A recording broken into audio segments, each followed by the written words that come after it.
Welcome back to what is most likely the last video on the 1951 Ford 8N. The main things we had to do is clean the fuel tank and rebuild the generator.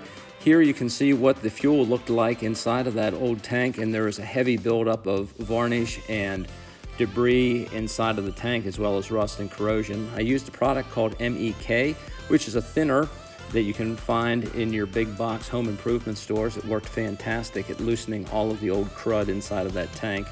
Here's the generator with the end cap removed. We pulled out the armature, serviced it, cleaned it on the lathe, recut the mica, as well as serviced the brushes, and we also replaced the roller bearing. You can see the cage bearing that was in it originally had disintegrated.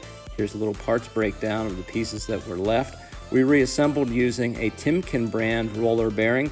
The supplier online had two at a great price, so I have an extra for 50 years down the road. So it was very easy to reinstall and put back together. Up next is just an overall video of the tractor operating and running and what the gauges look like. And the very last slide at the end is our investment price of our parts and supplies to get this running. Thanks for watching.